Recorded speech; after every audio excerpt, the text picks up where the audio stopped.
Yamandu Orsi será de hecho, el nuevo presidente de Uruguay tras haber vencido a Álvaro Delgado en el balotaje en la segunda vuelta. Pero ¿cuál es el perfil de Yamandu Orsi? Andrés Guzmán es analista internacional, muy buen amigo. Adelante, ¿qué tal? Muy buenos días, Andrés. Muy buenos días, Ramón, gracias por el contacto. Sí, ¿Cómo? bueno, el perfil del nuevo presidente de Uruguay es muy interesante, es un historiador que, bueno, él ha surgido de una familia muy humilde Sí. y ahora, bueno, está llegando al máximo cargo de su país en el Estado.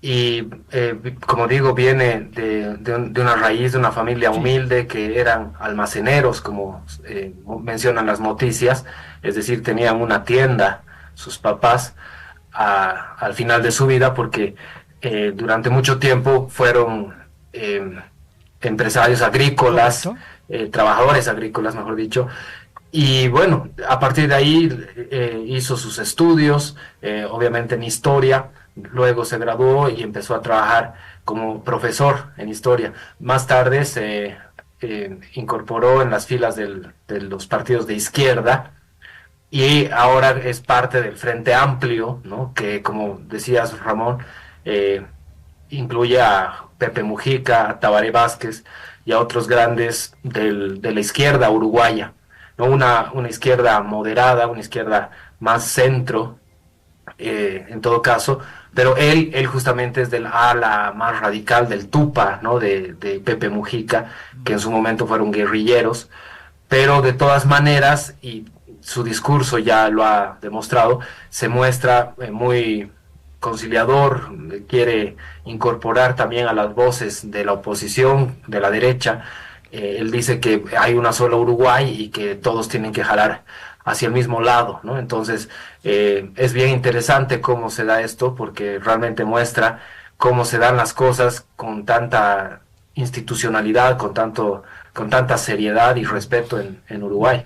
Es verdad, es un país y eso que criticamos ampliamente la falta de institucionalidad en Bolivia. Uruguay es un país donde las instituciones, independientemente de quién ejerce el poder, los conservadores o los partidos de izquierda, progresistas, renovadores, el mismo Frente Amplio, mantienen. Esto es muy importante. Hay dos preocupaciones en Uruguay en estos momentos. Uno, el contagio de la crisis económica en la Argentina, país vecino, lo separa el Río de la Plata. Dos, en realidad son tres problemas.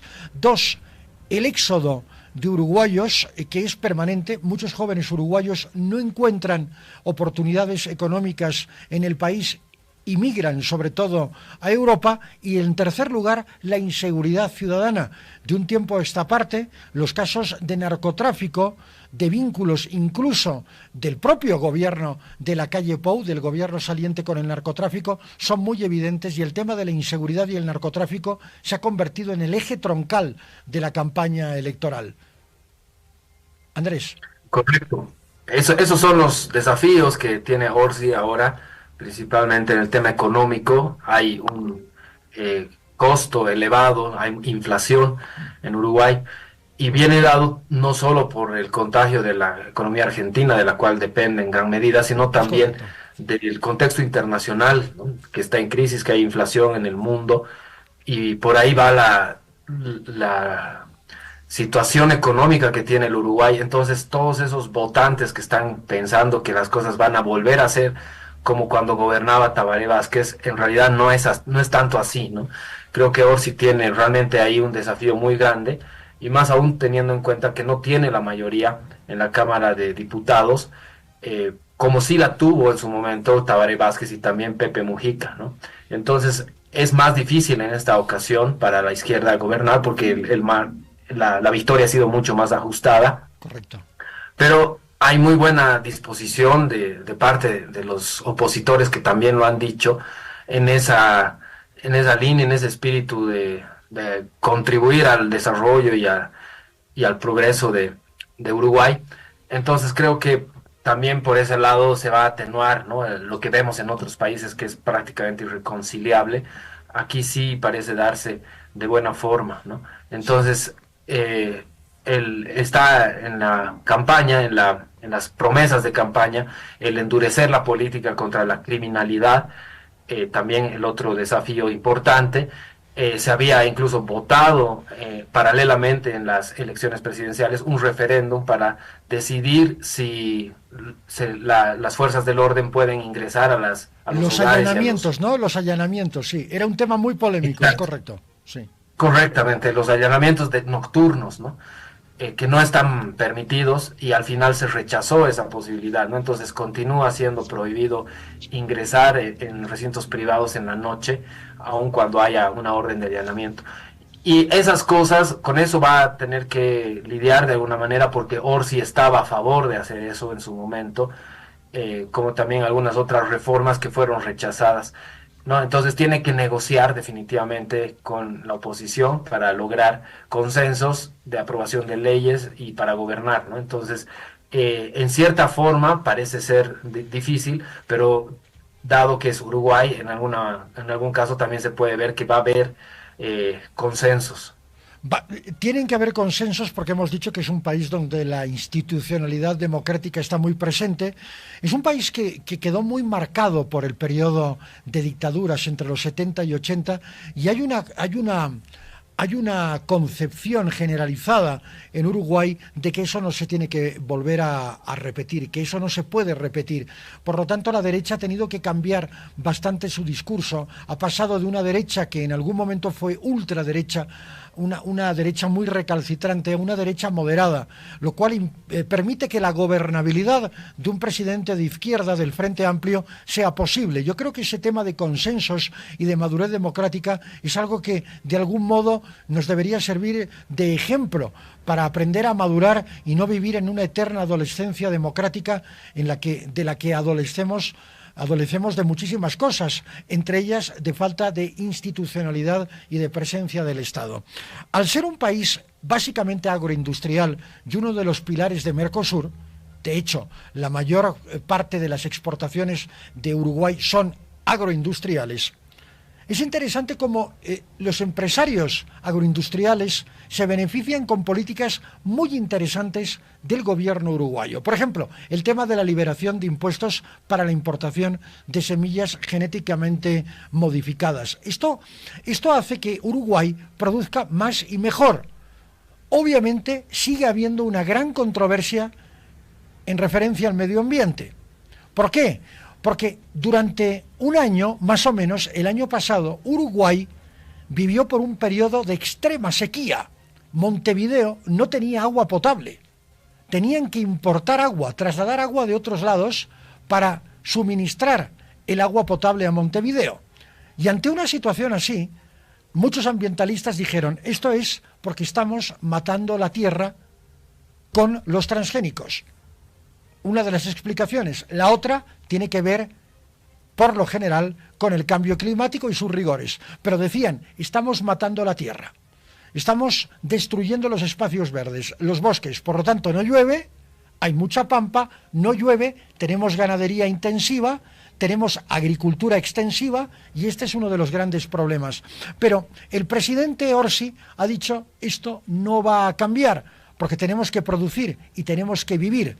Ese es uno de los grandes retos y de los enormes desafíos para su presidencia. Exactamente. Bueno, y si bien ha dicho que el tema de la agroindustria en base a los transgénicos no va a cambiar, No para nada.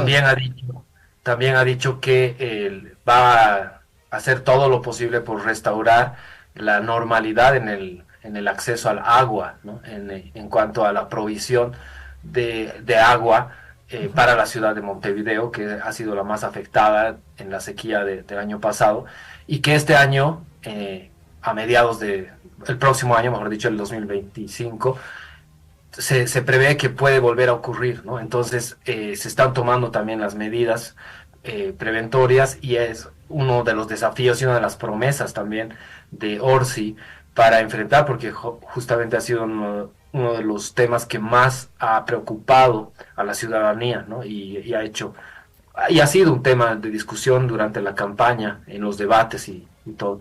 Entonces, también está como parte de los desafíos que tiene hacia adelante Orsi y en cuanto al tema de la provisión, ¿no? Del agua. Provisión también de gas.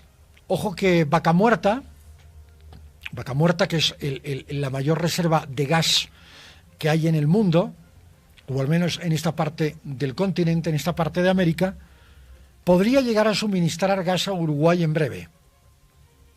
Podría hacerlo.